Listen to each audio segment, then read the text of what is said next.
अवधूत चिंतन श्री गुरुदेव दत्त श्रीपादराजं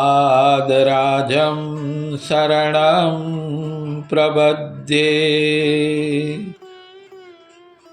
भावथी भजन कर हरितणो रटण कर, नींद पण छोड़ी दे मूर्ख प्राणी। कोटि पुण्य करी नरतनु आमड़ी, तार चिंतामणि एह जाणी। बालपण खेल मां तरुणपण मेल मां, क्लेश मां कामिनी संग खोयु। दामने चाम मां व्यर्थ एड़े गयु, अंत पस्तावथी चित्त रोयु। वृद्ध तनु थर थरे चितड़ो नव ठरे, कामना नाम रे को उपाये। माळ ग्रही ना ग्रही काल ऊभो सही, काज त्याना सरे मूढ़ रोए। हाथ थी दान कर कान थी श्रवण कर, गान कर वदन थी नाथ केरू। सांग छे देह स्वय स्वाक्ष नर ज्या सुधी, पुण्य पंथे पड़ी टाळतेडू। आग लागी घरे कूप खणवा फरे, हांसी थाए हरे जो विचारी। दारने वित्त त्या काम आवे नहीं, दासने दासीनो व्यर्थ यारी। आभ फाट्यो तिहा थिंगड़ो कौन दे, नाथ नटवर विना कौन बेली। रंग माया तकी भक्ति दृढ़ उरधरी, नाथ पद कंजरत थाय आली। भावथी भजन कर हरितणो रटण कर, निंद पण छोड़ी दे मूर्ख प्राणी। कोटि पुण्य करी नरतनु आमड़ी, तार चिंतामणि एह जाणी।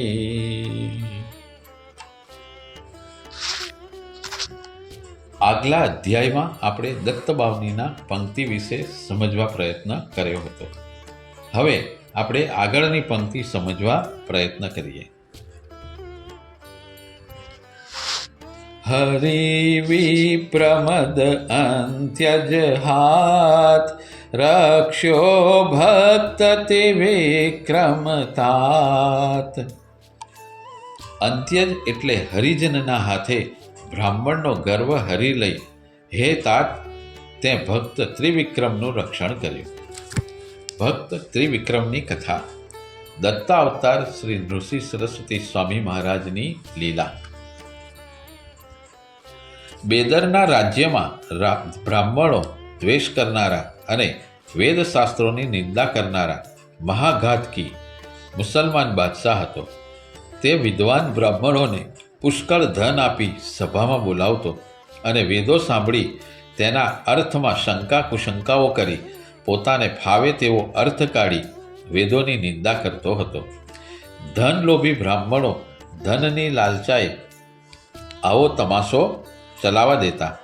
સારા બ્રાહ્મણો પોતે વેદશાસ્ત્ર જાણવા સમર્થ નથી એમ કહી ત્યાંથી નીકળી જતા.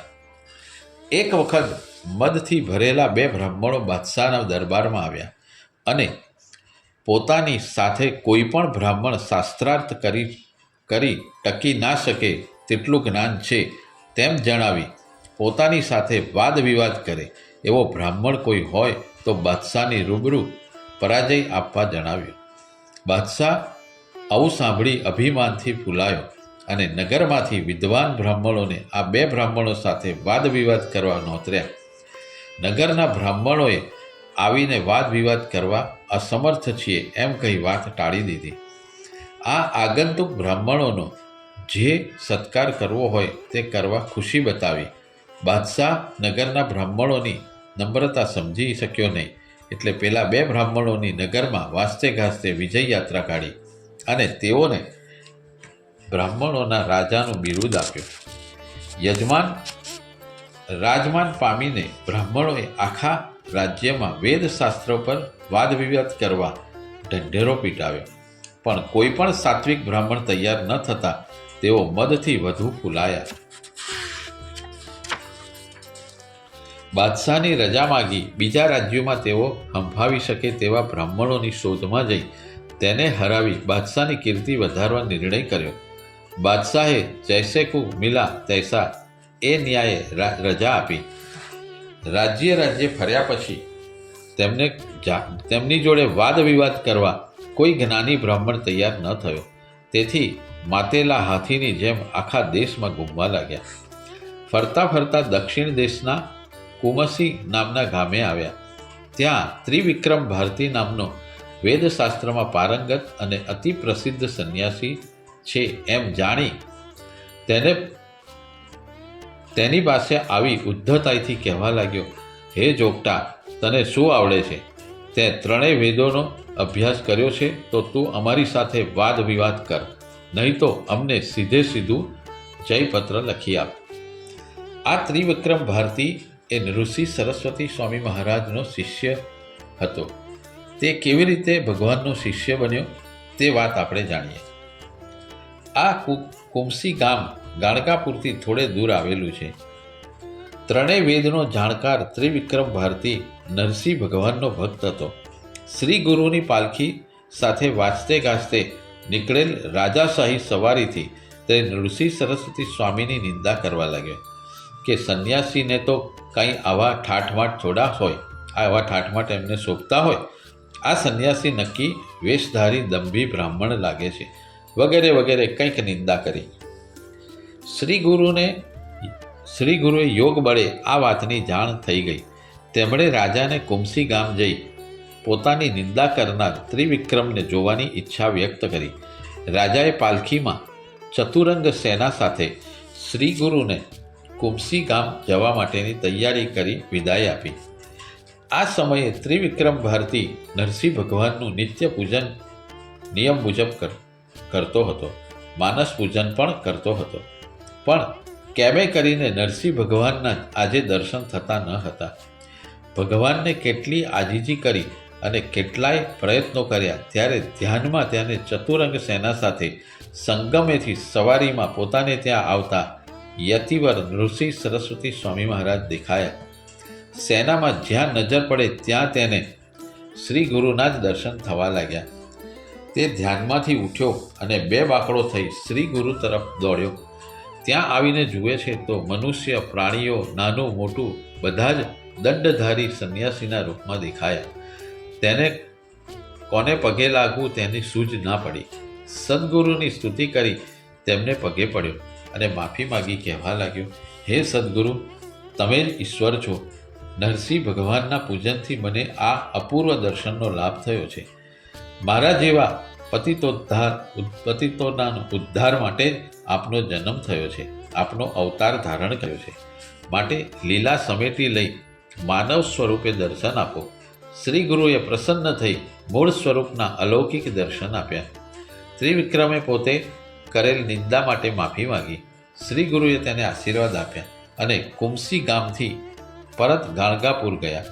ત્રિવિક્રમ ભારતી ત્યારથી ઋષિ સરસ્વતી સ્વામી મહારાજનો અનન્ય શિષ્ય થઈ ગયો.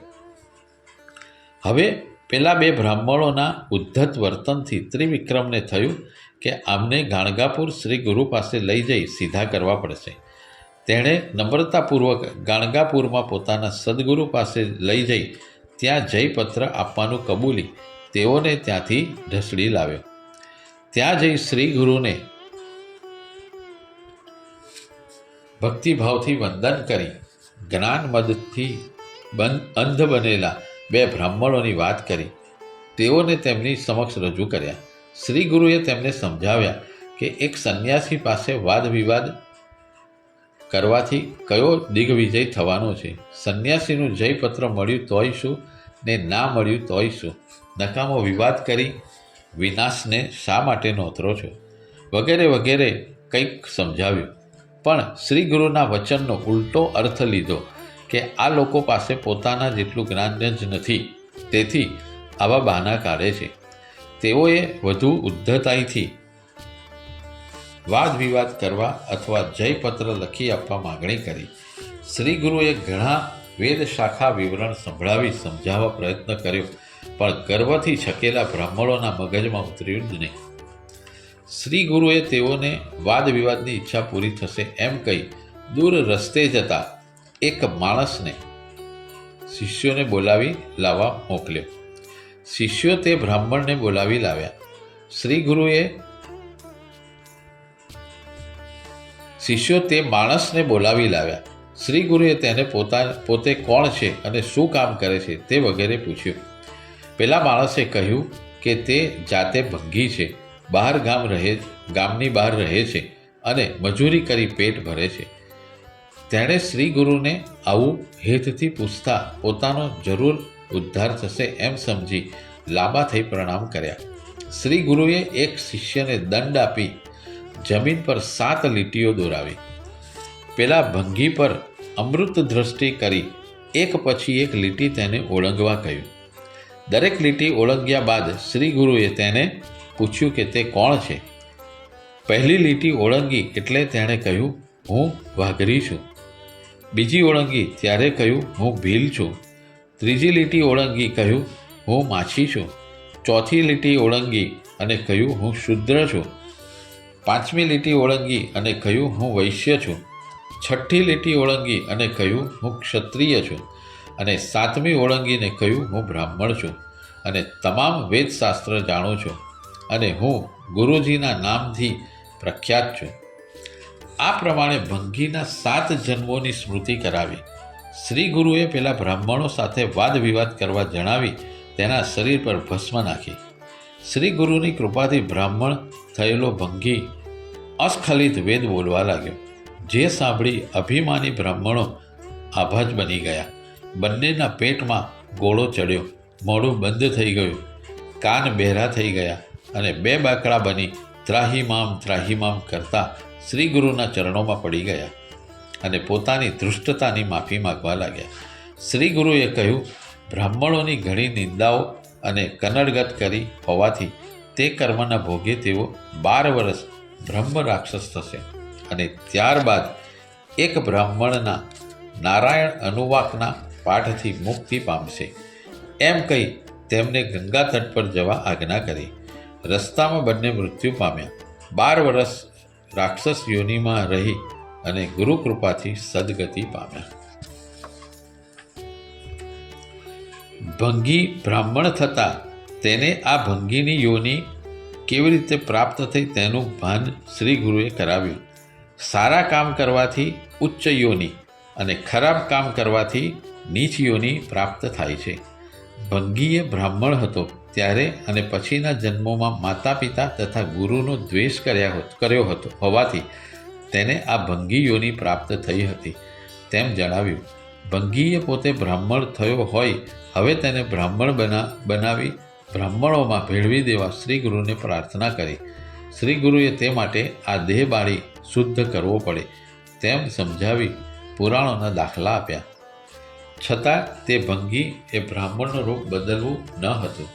શ્રી ગુરુએ શિષ્યોને કહ્યું, આ બધું તેના શરીરે લાગેલી મંત્રે ભસ્મને કારણે છે. માટે કોઈ માણસને પૈસા આપી તેને પાણી રેડી નવડાવો. ભસ્મ શરીર પરથી ધોવાઈ જતાં અસલ રૂપમાં આવી જશે. અને એ મુજબ કરતાં ભંગી અસલ સ્વરૂપે આવી ગયો અને દૂરથી શ્રી ગુરુને પગે લાગી પોતાને ઘેર ગયો. ભસ્મનો મહિમા જોઈ ત્રિવિક્રમ ભારતી પણ આભો બની શ્રી ગુરુના પ્રભાવનો વિચાર કરી વંદન કરી શ્રી ગુરુ આજ્ઞા લઈ કુમસી ગામ પરત ગયો.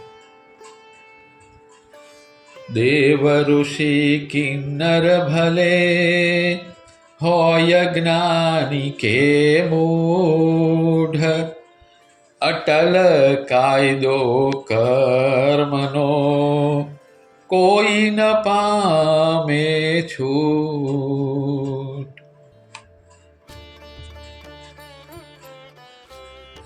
નિમેષ માત્રે તંતુક એક પહોંચાડ્યો શ્રી શૈલે દેખ. ભક્ત એટલે કે તંતુકને, વણકરને શ્રી શૈલ પર્વત જોવાની ઈચ્છા માત્રે તેને શ્રી શૈલ પર જોતજોતામાં પહોંચાડી દીધો. ભક્ત તંતુકની કથા. વણકર જાતિનો તંતુક નામનો એક શ્રી ગુરુનો અનન્ય ભક્ત હતો. ઘરકામથી પરવારી બપોરે આવી તે હંમેશા મઠનું આંગણું વાળી જોડીને સાફ કરી પાણી છાંટીને પવિત્ર રાખતો અને શ્રી ગુરુને પ્રણામ કરી પાછો ઘેર જતો. મહાશિવરાત્રિનો દિવસ નજીક આવવા લાગ્યો. તે અરસામાં શ્રીશૈલ પર્વત પર મલ્લિકાર્જુન જ્યોતિર્લિંગની યાત્રાએ જવા આ ગામમાંથી બધા નીકળવાની તૈયારી કરવા લાગ્યા. તંતુકના સંબંધીઓ પણ તૈયાર થયા અને તેને સાથે આવવા કહ્યું. તંતુકે કહ્યું, શ્રીશૈલ સુધી રખડવાનું શું કારણ છે? શ્રી ગુરુનું સ્થાન એ જ શ્રીશૈલ છે અને શ્રી ગુરુ પોતે જ મલ્લિકાર્જુન છે એવું મારું દ્રઢપણે માનવું છે. માટે જેને જવું હોય તે જાય, હું તો આવવાનો નથી. લોકો તેના આવા વચનથી હસી તેને મૂર્ખ માની ચાલતા થયા અને તંતુક તેના નિયમ મુજબ ગુરુ સ્થાને જઈ પોતાને કામે લાગી ગયો. કામ પતાવી જ્યારે તે ઋષિ સરસ્વતી સ્વામી મહારાજને પગે લાગ્યો ત્યારે શ્રી ગુરુએ તંતુકને શ્રીશૈલ કેમ નથી ગયો તેમ પૂછતા તેમણે પોતાને મન આ સ્થાન જ શ્રીશૈલ છે તેમ કરી વંદન કરી અને આજ્ઞા માંગી ઘરે ગયો. મહાવદ 14 મહાશિવરાત્રિનો દિવસ આવ્યો. તંતુક ઉપવાસ કરીને સંગમે સ્નાન કરી શ્રી ગુરુ પાસે આવી પ્રણામ કરી ઊભો રહ્યો. શ્રી ગુરુએ આજે ફરીથી બધા શ્રીશૈલ ગયા છે અને તું કેમ ન ગયો તેમ પૂછ્યું. તંતુકે કહ્યું, આપના ચરણો સિવાય એકે તીર્થ મેં જોયું નથી. બધા જ તીર્થ અને બધી જ જાત્રાઓ આપના ચરણોમાં વસે છે. શ્રી ગુરુ તેનું મન કળી ગયા અને તેને કહ્યું કે મારી પાદુકા પકડી આંખ બંધ કર. હું તને અબઘડી શ્રીશૈલ દેખાડું છું. તંતુકે શ્રી ગુરુની આજ્ઞા પ્રમાણે કર્યું અને તેમના કહેવાથી આંખ ઉઘાડતા જ પોતે શ્રીશૈલ પાસે પાતાળ ગંગાને કિનારે પહોંચી ગયો. તંતુક ખુશ થઈ ગયો. તેને સપનું જોતો હોય તેવું લાગ્યું. શ્રી ગુરુએ તેને માથે મુંડન કરાવી સ્નાન કરી મલ્લિકાર્જુનના દર્શન કરી પરત આવવા કહ્યું. મુંડન કરાવવા ગયો ત્યારે તેના સંબંધીઓ મળ્યા. તંતુકને અચાનક જોઈ તેઓ આશ્ચર્ય થયું અને છાનો માનો નાના કરીને કેવી રીતે આવ્યો તેવું પૂછ્યું. તંતુકે કહ્યું કે હું બપોરે જ શ્રી ગુરુ સાથે નીકળી નહીં આવ્યો છું. આટલી લાંબી સફર અને આટલા ટૂંકા સમયમાં કપાય જ નહીં એમ કહી તંતુક જુઠ્ઠું બોલે છે એવું તેને કહેવા લાગ્યા. તંતુકે કશો જવાબ આપ્યો નહીં. મુંડન કરાવી સ્નાન કરી દર્શન કરી પ્રસાદ લઈ શ્રી ગુરુ પાસે આવી પહોંચ્યો. શ્રી ગુરુએ કેવા દર્શન થયા એમ પૂછતા તંતુકે કહ્યું, મને કશું સમજાયું જ નહીં. મંદિરમાં મને શિવલિંગ દેખાયું જ નહીં. તેના સ્થાને તમે જ ત્યાં હતા. બધા લોકો તમારી જ પૂજા કરતા મેં જોયા. જો અહીં પણ તમે જ પૂજાવાના હો તો આટલા દૂરના ધક્કા લોકો શું કામ ખાતા હશે? તારો મહિમા જાણ્યા વગર નાહક લોકો શ્રીશૈલ પર દોડી આવે છે. શ્રી ગુરુએ તંતુકને લોકોની નિંદા ન કરવા કહ્યું, ઈશ્વર સર્વ સ્થળે છે, પરંતુ સ્થાનના મહાત્માને લીધે લોકો આવી જગ્યાએ પૂજે છે. સ્કંદ પુરાણમાં મલ્લિકાર્જુનનું ખૂબ મહત્ત્વ વર્ણવ્યું છે. ગાણગાપુરમાં આવેલ કલ્લેશ્વર લિંગ છે. તેની મલ્લિકાર્જુન સમાન પૂજા કરવાનું અને સંગમ ઉપર સંગમેશનું નિષ્ઠાપૂર્વક પૂજન ચૂક્યા વગર કરવાનો તંતુકને ઉપદેશ આપ્યો. આમ તેને શ્રીશૈલ પર દર્શન કરાવી ફરીથી શ્રી ગુરુએ પોતાની પાદુકા પકડાવી આંખો બંધ કરાવી થોડી જ ક્ષણોમાં સંગમ ઉપર લાવી મૂક્યો. આ સમય દરમિયાન ગુરુજીને સ્થાન પર ના ભાળતા લોકો આમ તેમ તેમની તપાસ કરતાં કરતાં ગામમાં પાછા ગયા. એટલામાં તંતુક અને શ્રી ગુરુ સંગમ પર આવી પહોંચ્યા. શ્રી ગુરુએ તંતુકને ગામમાં જઈ બ્રાહ્મણોને બોલાવી લાવવા આદેશ આપ્યો. તંતુકે ગામમાં જઈ શ્રી ગુરુની આજ્ઞા સંભળાવી. લોકો તંતુકને માથે મુંડન જોઈ આશ્ચર્ય પામી તેનું રહસ્ય પૂછ્યું. તંતુકે શ્રીશૈલની યાત્રાની વાત કરી ત્યાંનો પ્રસાદ પણ બધાને આપ્યો. લોકોને આ વાત ગપગોળા જેવી લાગી. તંતુકે શ્રી ગુરુ પાસે આવી સ્પષ્ટતા કરવા અને શ્રી ગુરુની આજ્ઞા પ્રમાણે સંગમે આવવા બધાને કહ્યું. શ્રી ગુરુના આમંત્રણથી બધા સંગમે ગયા. શ્રી ગુરુને જોઈ લોકો હરખઘેલા થઈ ગયા. તેમનું પૂજન કર્યું અને તંતુકની વાત સાચી છે તેવું શ્રી ગુરુના મુખથી સાંભળતા લોકોના આશ્ચર્યનો પાર ના રહ્યો. શ્રી ગુરુનો જય જયકાર બોલાવી વાતાવરણ ગજવી ઉઠ્યું. આજે પણ આ કથાની સાક્ષી રૂપે ગાણગાપુરમાં તંતુકેશ્વરનું મંદિર મોજૂદ છે. એકી સાથે 8 સ્વરૂપ ધરી દેવ બહુરૂપ અરૂપ સંતોષ્યા નિજ ભક્ત સુજાત આપી પરચાવો સાક્ષાત. હે દેવ, તમે અરૂપ હોવા છતાં બહુરૂપ ધારણ કરો છો. તમે એકી સાથે પોતાના સુજાત ભક્તોને 7 સ્વરૂપ ધરી દરેક ભક્તને ઘેર અને એક સ્વરૂપે સ્થાન પર એમ 8 સ્વરૂપ ધરી બહુરૂપે દર્શન આપી સાક્ષાત પરચો આપી તેમને સંતોષ આપ્યો છે. 8 સ્વરૂપની કથા. શ્રી ગુરુ શ્રી નૃસિંહ સરસ્વતી સ્વામી મહારાજ ગાણગાપુરમાં જ હતા અને તે સાલ દિવાળીના તહેવારમાં પોતાને ત્યાં શ્રી ગુરુની પધરામણી કરાવવા જુદે જુદે ગામથી 7 શિષ્યો આવી પહોંચ્યા અને પોતાને ત્યાં પધારી દિવાળી કરવા માટે આગ્રહભરી વિનંતી કરવા લાગ્યા. શ્રી ગુરુએ કહ્યું, તમે 7 છો અને હું 1 છું, એટલે એ તો શક્ય જ ના બને. માટે તમે બધા ભેગા થઈ ગમે તે એક સ્થળે ઉત્સવ ઉજવવાનું નક્કી કરો. હું જરૂરથી આવીશ. 7 શિષ્યોએ અંદર મસરતો કરી, પણ દરેકને પોતાને ઘેર શ્રી ગુરુને લઈ જવાની તીવ્ર ઈચ્છા હોવાથી એક નિર્ણય પર આવી શક્યા નહીં. એટલે શ્રી ગુરુએ તેમને કહ્યું, તમે બધા ઘેર જાઓ, હું તમારે ત્યાં આવીશ. 7 શિષ્યો સમજી ગયા કે શ્રી ગુરુ આપણને પટાવે છે, દરેકને ઘેર ક્યાંથી આવી શકવાના છે. એટલે તેમણે તે વિશે શું નિર્ણય કરવો તે જણાવી નિરાશ ન કરવા પ્રાર્થના કરી. એટલે શ્રી ગુરુએ યુક્તિ કરી દરેકને વારાફરતી બોલાવી કાનમાં કહ્યું કે હું તારે ત્યાં જ આવીશ, આ વાત બીજા કોઈને કહીશ નહીં. આમ દરેકને સંતોષ આપી બધાને પોતપોતાને ઘેર રવાના કર્યા. શ્રી ગુરુ સંગમેથી સ્નાન કરીને આવ્યા એટલે ગામ લોકો એ વાત જાણી ગયા કે દિવાળીના તહેવારમાં શ્રી ગુરુ અહીં નથી રહેવાના.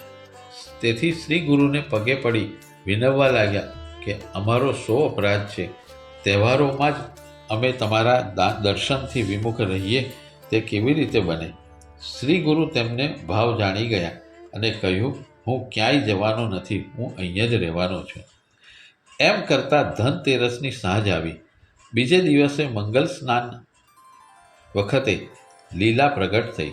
શ્રી ગુરુ પેલા 7 શિષ્યોને ખાનગીમાં આપેલું વચન સિદ્ધ કરવા 7 સ્વરૂપ ધારણ કરી 7 શિષ્યોના ગામે ગયા અને 8મા સ્વરૂપે પોતે ગાણગાપુરમાં પણ હાજર રહી 8 જગ્યાએ ભિક્ષા લીધી.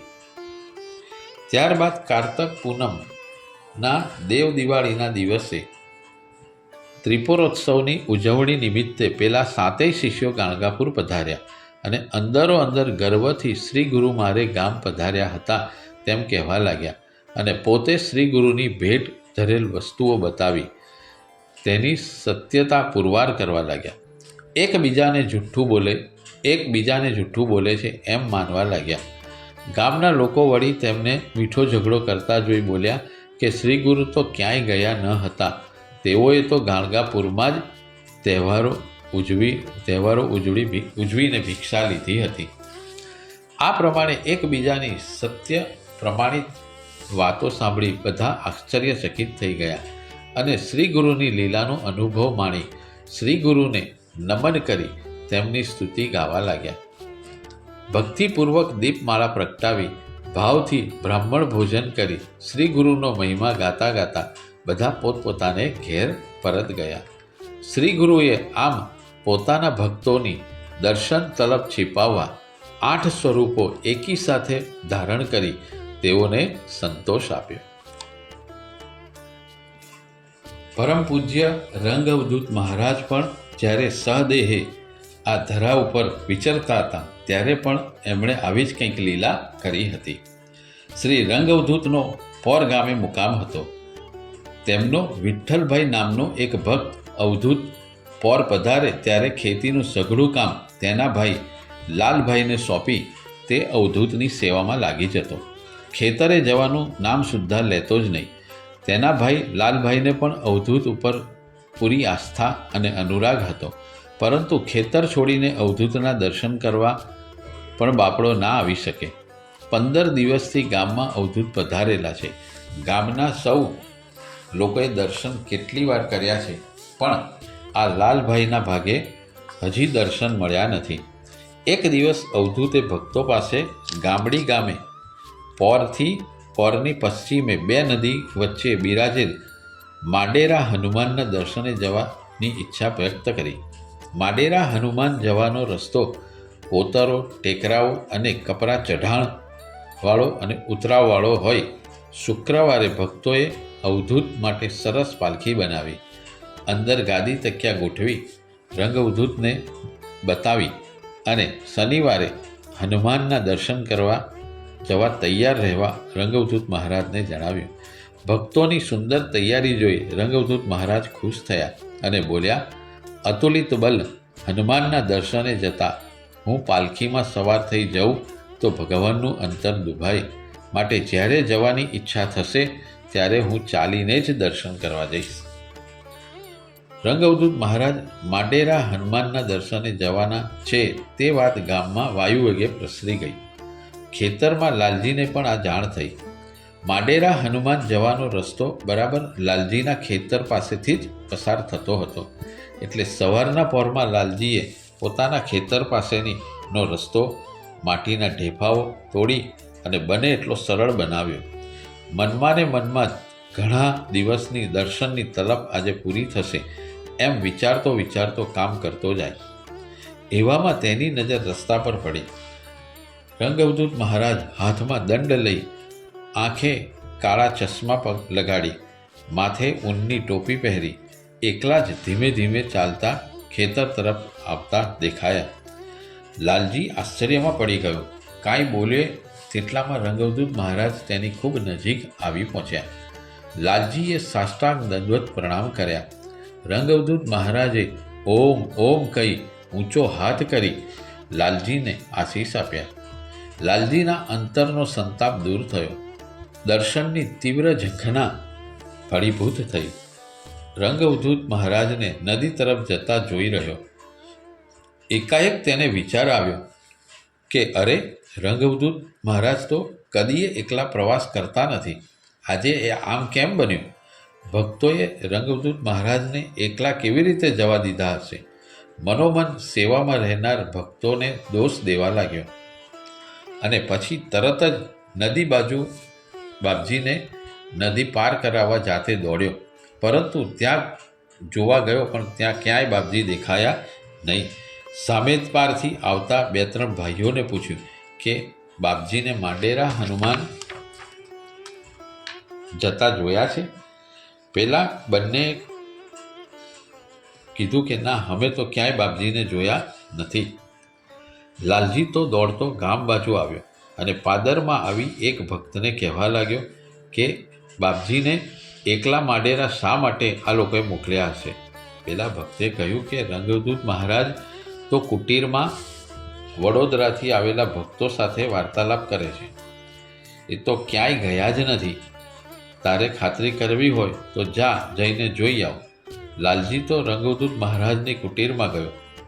જે વેશમાં તેણે દર્શન કર્યા હતા તે જ વેશમાં અવધૂત બિરાજેલા હતા. તેના આશ્ચર્યનો પાર ન રહ્યો. ચૂપચાપ દર્શન કરી ગામમાં બધાને પોતાના અનુભવની વાત કરી. રાતે સૂતી વખતે અવધૂતે સેવકને કહ્યું, જોને આજે જાણે ખાડા ટેકરાવાળા રસ્તે ચાલ્યો હોઉં એવા પગ દુખે છે, તો તું મને જરા પગ દબાવી આપ, જેથી ઊંઘ આવી જાય. સેવકને પણ લાલજીની વાત ખબર હતી.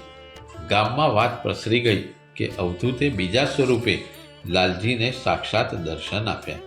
રંગઅવધૂતે પણ ભક્તોને આ વાત જણાવી. અવધૂત કહે, આમાં કોઈ ચમત્કાર નથી. જો તમારી શ્રદ્ધા દ્રઢ હોય અને ઈચ્છા તીવ્ર હોય તો આ જગતમાં કશું અશક્ય નથી. શ્રદ્ધાથી પથ્થર પણ જો દેવ બની જતો હોય તો હું તો ચેતનવંત છું. બીજા સ્વરૂપે દર્શન કેમ ના થાય? દત્તા અવતાર શ્રી નૃસિંહ સરસ્વતી સ્વામી મહારાજે પણ આ પૂર્વે તેમના 7 ભક્તોને પોતે વાડીમાં રહી 8 સ્વરૂપ ધરી દર્શન આપ્યા હતા, જે આપણે હમણાં ઉપર મુજબ જોયું.